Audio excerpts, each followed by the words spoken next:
آج کا زمانہ امتحانوں سے بھرا ہوا زمانہ بن چکا ہے۔ فتنے اتنے زیادہ پھیل چکے ہیں کہ سچ اور جھوٹ کا فرق لوگوں کو مشکل لگنے لگا ہے، اور بیچ میں سب سے زیادہ نقصان اٹھا رہی ہے ہماری آنے والی نسل، یعنی ہمارے بچے، وہ معصوم بچے جو ہم پر بھروسہ کر کے اس دنیا کو دیکھتے ہیں۔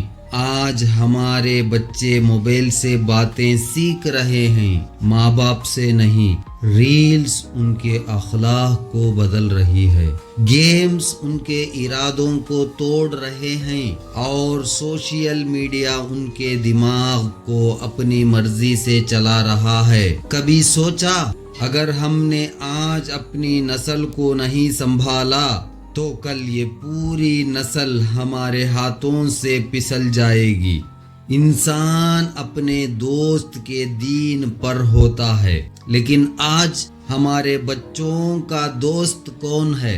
گیمز کے کیریکٹرز، ریلز بنانے والے انجان لوگ، یا پھر وہ ڈیجیٹل دنیا جو انہیں اصل زندگی سے دور کر رہی ہے؟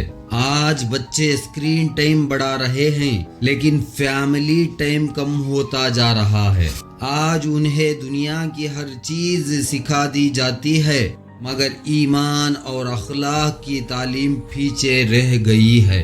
لیکن یقین جانیے، اس دور میں صرف ایک چیز ہمارے بچوں کو بچا سکتی ہے: تربیت، دین، قرآن کی روشنی۔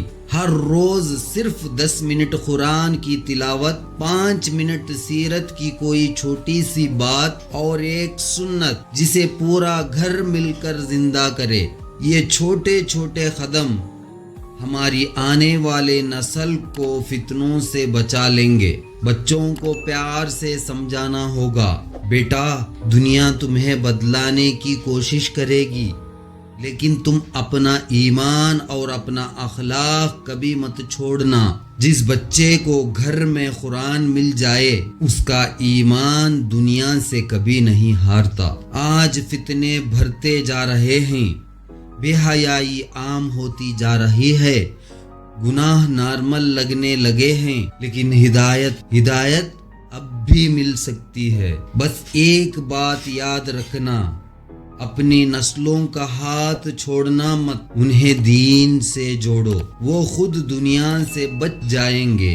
اور یاد رکھو، تربیت ہی بچوں کی حفاظت کا سب سے بڑا ذریعہ ہے۔ یہی ہمارا فرض ہے، یہی ہماری ذمہ داری ہے، اور یہی ہماری آنے والی نسل کا مستقبل ہے۔